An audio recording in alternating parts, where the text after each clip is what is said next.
Good morning student. আজি আমি class 9 ৰ 2.5 এক্সাৰসাইজ টু স্টাৰ্ট কৰিম আৰু 2.5 ৰ প্ৰথম যিটো কি আছে আগৰ ক্লাছত কেইটামান ফৰ্মুলা ডিসকাস কৰিব ইয়াতে অভেদ ব্যৱহাৰ কৰি পূৰণফল উলিওৱা হৈছে অভেদ ব্যৱহাৰ কৰি পূৰণফল উলিয়াবলৈ আমি কি কৰিম এজনৰ আচলতে কি কৰিছিলো আমি ডিস্ট্ৰিবিউটিভ প্ৰপাৰ্টি ইউজ কৰি পূৰণ কৰিছিলো কিন্তু ইয়াত আমি কি কৰিম অভেদ প্ৰয়োগ কৰিব আৰু অভেদ প্ৰয়োগ কৰিলে কি হয় সহজতে আমি যিকোনো ডাঙৰ এটা পূৰণ সহজতে উলিয়াব পাৰিম সো x + 4 প্ৰথম নাম্বাৰ 1 কি আছে x + 4 হোল ইনটু x + 10 আছে আৰু ইয়াতে সোৱা প্ৰথম কামটো ইহঁতে একেই আছে x ইয়াতো x আছে সো কি হ'ব অভেদটো প্ৰয়োগ কৰি আমি x + a whole into x + b equal x² + a + b in whole into x plus ab ইয়াতে তোমাৰ কি হ'ব কনস্ট্যান্ট এটা আছে a আৰু b a and b the constant so we know x plus a x plus b pattern আছে না নাই pattern তো এই pattern তো আছে so আমি কি করি x square that is first term square তারপর constant plus constant 4 আছে 5 10 আছে so 4 plus 10 whole into x plus 4 into 10 so 4 plus 10 equal 14 4 into 10 40 হবে আর इसको पे तो यार वो তোমার লিখিনি অভেদ প্রয়োগ হইছে x plus a whole into x plus b equal x square plus a plus b x plus ab এটো হবে সেম হবে যাটো আমি প্রয়োগ করি ইয়াতে প্রথম দুই নম্বর কি আছে x plus 8 whole into x minus 10 আছে মানে x plus 8 যেটো আমি অভেদ কি লেছিলো x plus a whole into x plus b পেছো ধৰি আমি কি কৰিছো প্যাটাৰ্নটো জানেতে হজাই লৈছো x plus 8 এটো লিখে আছে x minus 10 আছে সো x plus ব্র্যাকেটত minus 10 দিছো তো x plus a whole into x plus b এটো প্যাটার্ন কৰিছে সো ফাৰ্স্ট টাৰ্ম স্কয়াৰ তাৰপৰ কনস্ট্যান্ট এৰ প্লাস কৰিছো 8 প্লাস minus 10 তাৰ whole into x আৰু কি কৰিছো 8 into 10 এইখিনি কৰিছো তারপর মই কি হয় x স্কয়ার যে সো 10 মাইনাস আছে 8 প্লাস সো -2 হ'ব -2x আৰু 8 into -10 -80 হ'ব আৰু প্লাস মাইনাস মাইনাস এখানে -80 এইটো হ'ল অভেদ প্ৰয়োগ কৰি কৰা পূৰণফল এবাৰ চোৱা নাম্বাৰ 3 কি দিছে 3x + 4 whole into 3x - 5 যেটো অভেদ আমি একেটা অভেদে ইউজ কৰিম x + a whole into x + b equal x² + a + b whole into x + ab so ইয়াতে আমি কি কৰিম প্যাটাৰ্নটো x + a আৰু x + b এনেকৈ হৈ যাব 2 - 2 + 2 লিখো আমি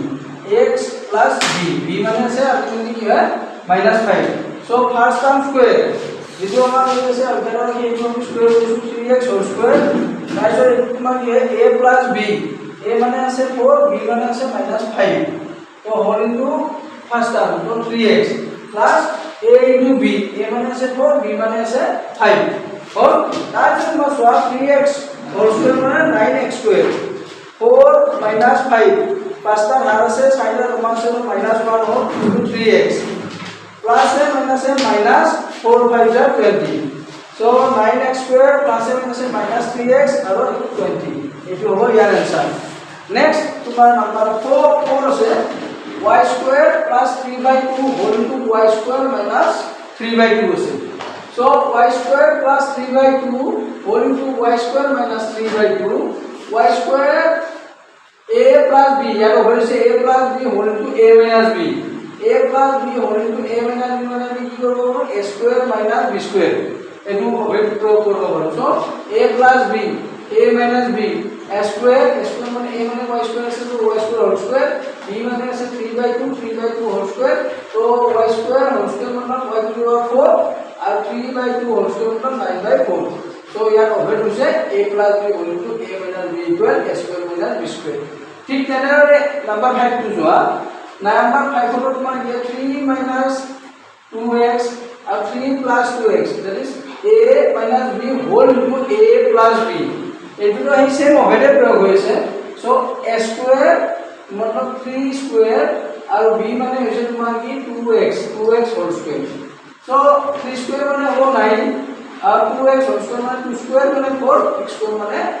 4x square আৰু মানে 2x whole square মানে 4x square ইয়াতো অভেদ কি হৈছে a plus b whole into a minus b equal a square minus b square এটো অভেদ প্ৰয়োগ হৈছে আমি কি কৰিব পাৰোঁ এইটো a - b টো আগলৈ লিখিব পাৰোঁ a + b টো পিছতো লিখিব পাৰোঁ সেইটোলৈ প্ৰব্লেম নাই কেৱল কোনটো অভেদ প্ৰয়োগ হৈছে সেইটো পাৰফেক্টলি জানিব লাগে আৰু সেইটো মতে এপ্লাই কৰিব লাগে যি পেটাৰ্ণত আছে নে নাই সেইটো চাব লাগে এইখিনি এই 2 নম্বৰত লিখিছে অভেদ প্ৰয়োগ কৰি পূৰণফল উলিওৱা কিতাপত দিছে যে প্ৰত্যক্ষভাৱে পূৰণ নকৰি অভেদ প্ৰয়োগ কৰি পূৰণ কৰিব দিছে সো আমি কি কৰিম 103 * 107 সো 103 আমি কি কৰিব পাৰোঁ 100 + 3 কৰি লিখিব পাৰোঁ আৰু 107 আছে মানে 107 ক 100 + 7 100 + 7 কৰি লিখিব পাৰোঁ তাৰ পিছত তোমাৰ কি হয় অভেদ অলপতে আমি পাইছো যে নম্বৰ 1 ৰ অভেদ কি আছিল x + a whole into x plus b equal to the formula x square plus a plus b whole into x plus ab এই অভেদটো আমি প্ৰয়োগ কৰিছো ইয়াত so first term square plus constant 3 plus a into তোমার 7 3 plus 7 whole into 100 plus 3 into 7 so এইটো আমি প্ৰয়োগ কৰি লিখিছো 100 অফ স্কয়াৰ কৰলে 1 to 1 এটা 0 যিমানটা আছে এটো ডবল কৰি দিলে হ'ব সো 100 অফ স্কয়ার করলে আমি 10000 পাম 3 plus 7 equal 10 into 100 plus 3 into 21 আৰু এটা প্লাস কৰি দিয়াৰ পিছত কি হ'ব 11021 এটো হ'ব ইয়াৰ आंसर নেক্সট তোমাৰ কি আছে 95 into 96 এটো কোনোবাই এনেকৈ কৰিব পাৰে 90 plus 5 whole into 90 plus 6 তেনেকৈ কৰিব পাৰে আৰু এনেকৈ কৰিব পাৰে 95 কৰিব আমি কি 100 ৰ পৰা 5 মাইনাস কৰিলে 95 পাম আৰু 96 ৰ পৰা 100 ৰ পৰা 4 মাইনাস কৰিলে 96 পাম তাৰপিছত আমি পেটাৰ্ণ বনাইছো a plus b x plus b আৰু x plus a আৰু x plus b পেটাৰ্ণ সজাই লৈছো তাৰপিছত তোমাৰ কি হ'ব 100 স্কয়াৰ ফাৰ্স্ট স্কয়াৰ তাৰপিছত constant plus -5 plus -4 plus -5 -4 into 100 আৰু -5 into -4 এইলে কি কৰিছো 100 স্কয়াৰ মানে হৈছে 10000 আৰু এইটো হৈছে 900 9 into 100 900 plus minus হ'ব আৰু minus হৈছে plus 20 সো এইটো আৰু এইটো প্লাস কৰিছো 10000 প্লাস কৰিলে 10020 ওলাইছে minus 900 এটা 10020 ৰ পৰা আমি কি কৰিছো 900 মাইনাস কৰিছো आंसर কৰিছো আমি কি 9120 আৰু এইটো হৈছে পূৰণফল এইটো যদি আমি এনেকৈ কৰো একেই পাম কেৱল কি 100 কৰিলে আমাৰ স্কয়াৰ কৰা সহজ হয় এইটো কাৰণে আমি 100 হিচাপে লৈ লৈছো এইখিনি এবাৰ সো নাম্বাৰ 3 টো কি আছে 104 into 96 so 104 into 96 104 আমি কি কৰিব 100 plus 4 আৰু 96 ক আমি কি কৰিব পাৰো 100 minus 4 হিচাপত লিখিব পাৰো এটা সো ইয়াতে কি কৰিলে a plus b whole into a minus b এইটো সো আমি কি কৰিম a square minus b square so first term a 100 আছে second term 4 আছে first term 100 second term 4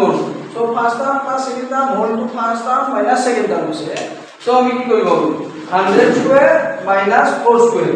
মানে a square minus b square first term square minus 4 square মানে second term square so 100 square equal to 10000 4 square मतलब 16 so 10000 over 16 minus করলে কি হবে 9984 itu হবে ইয়ার answer এবাৰ চোৱা 3 নম্বৰ কি আছে অভেদ প্ৰয়োগ কৰি উৎপাদক বিশ্লেষণ কৰা অভেদ প্ৰয়োগ কৰি উৎপাদক বিশ্লেষণ কৰিবলৈ হলে আমি কি কৰিব লাগিব প্ৰথমটো দিছে 9x² + 6xy + y² আছে সো আমি কি কৰিম 9x² আমি 3x হোল স্কয়াৰ কৰি লিখিব পাৰোনে নোৱাৰো আৰু 6xy এটো আমি 2 * 3x * y কাৰণ কি যেটো এটো first term square first term আমি কি কৰিছো 9x² + 3x হোল স্কয়ার পাইছো গতিকে এই ফার্স্ট টার্ম হ'ব সো 2 * ফার্স্ট টার্ম কিন্তু এতে যেটো 6xy আছে 3 * 6 x হৈছে y = y আৰু এইটো y². So এটা হৈছে a square plus 2ab plus b square. That is first term square plus 2 into first term into second term plus second term square. That's equal first term plus second term whole square. So a plus b whole square. বুঝছ না এই তো হবে ইয়ার উৎপাদক বিশ্লেষণ. Next তোমার কি হ'ব 4y² - 4y + 1. এটা ঠিক এনে এটাৰে ভাগিছো যে 4y² মানে 2y whole square আৰু এইটো 2 ইনটু ফাৰ্স্ট টাৰ্ম 2 এই ব্ৰেকেটৰ ভিতৰত যিখিনি আছে সেইখিনি আমাৰ কি হৈছে first term 2 into 2y to the 4y আছে আকৌ 1 নম্বৰত কৰিছো 1 টু হলে 2 into first term into second term হ'ল তাৰপিছত তোমাৰ সেকেন্ড টাৰ্ম মানে 1 পাইছো তো 1 স্কয়াৰ মানে 1 এইটো আমি কি কৰিছো ডিভাইড কৰি লিখিছো ইয়াত কোনো চেঞ্জ কৰা নাই জাস্ট আমি এই একেটা ৰাখি আমি কি কৰিছো নিজৰ হিয়ৰ সজাই লৈছো মানে নিজৰ মত তাৰপিছত তোমাৰ কি হ'ব 2y 1 যেটো a square 2ab b square equal কি হ'ব a b whole square so a square first term square 2 into first term into second term plus second term square equal 2y 1 whole square যেটো ওভেট এটা last order মনত কি কৰিবা first term second term তেনেকে মনত কৰিবা তেতিয়া কোনটা সহজতে অনায়াসে মনত ৰাখিব পাৰিবা কাৰণ a b বুলি ক'লে তোমাৰ they are variables they are take different value so এনেকে কৰিলে কোনটা সহজতে কৰিব পাৰিবা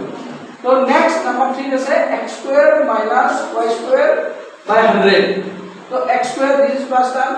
y স্কয়ার by 100 আমি y by 10 হোল স্কয়ার কৰিব পাৰো এইটো 100 মানে 10 square so y by 10 whole square it is one first term square minus second term square equal first term plus second term whole into first term minus second term so etu over hoise a square minus b square equal